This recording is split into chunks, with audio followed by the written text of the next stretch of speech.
Assalamualaikum warahmatullahi wabarakatuh. Saya Siti Komariatun Aminah dengan NPM 23130240010 dari Prodi Pendidikan Biologi kelas D. Di sini saya akan menjelaskan mengenai plastida dan kloroplas yang terdapat di dalam sel tumbuhan.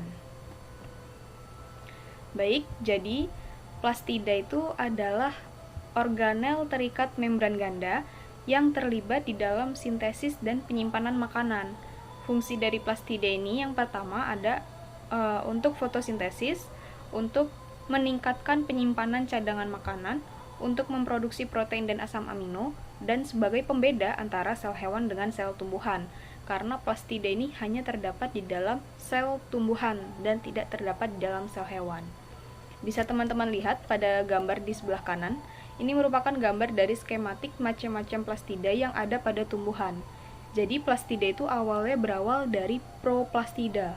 Proplastida ini itu sudah ada sejak tumbuhan masih dalam tahap embrio. Nah, proplastida ini nantinya akan membentuk menjadi dua macam, yaitu ada etioplas dan leukoplas. Bedanya apa sih? Kalau etioplas dia itu memiliki pigmen warna, sementara kalau leukoplas itu tidak memiliki pigmen warna.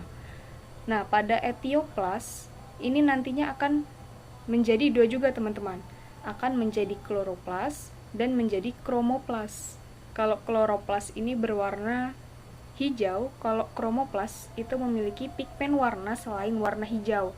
Contohnya kayak warna oranye. Warna oranye itu disebutnya karotin, dan warna kuning itu disebutnya xanthofil. Nah, pada leukoplas ini juga dibagi lagi menjadi tiga macam, yaitu ada amiloplas, elailoplas, dan proteinoplas.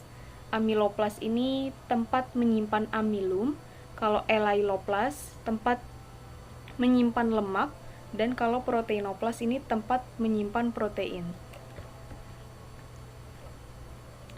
Nah, di sini ada amilum. Amilum itu dapat kita temukan pada ubi, ya contohnya pada kentang.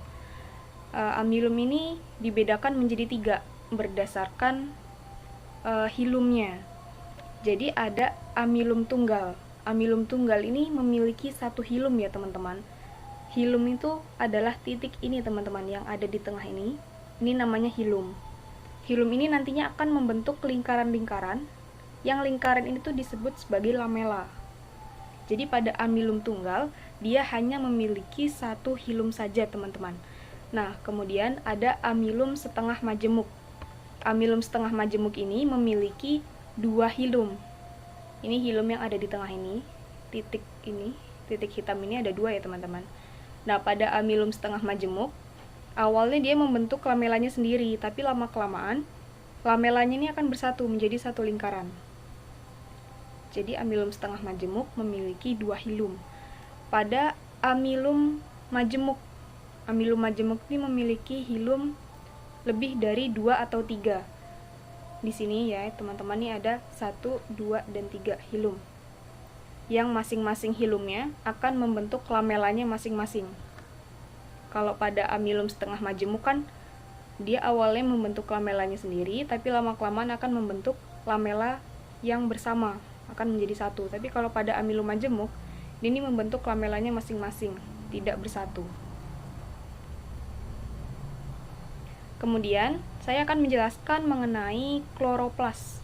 Kloroplas ini terdiri dari dua membran teman-teman, yaitu ada membran luar dan juga membran dalam. Membran luar pada kloroplas ini strukturnya sama seperti membran plasma, sedangkan pada membran dalam ini nantinya akan membentuk jembatan, yang di setiap ujung jembatannya itu terdapat tilakoid. Tilakoid itu merupakan kantung. Tilakoid itu terdiri dari lumen atau mulut tilakoid dan juga dinding tilakoid atau membran tilakoid. Nah, membran tilakoid ini merupakan tempat terjadinya reaksi terang pada proses fotosintesis. Nah, kemudian di sini ada tumpukan-tumpukan tilakoid ini akan disebut sebagai granum. Jadi tilakoid ini akan bertumpuk yang disebut sebagai granum. Dan kumpulan-kumpulan dari granum ini disebut sebagai grana. Kemudian di sini ada stroma. stroma itu merupakan cairan pekat berlendir yang di dalamnya itu terdapat enzim-enzim yang membantu proses fotosintesis. Jadi teman-teman, stroma ini merupakan tempat terjadinya reaksi gelap pada fotosintesis. Baik, mungkin sekian itu saja yang dapat saya sampaikan. Kurang lebihnya saya mohon maaf. Saya akhiri. Wassalamualaikum warahmatullahi wabarakatuh.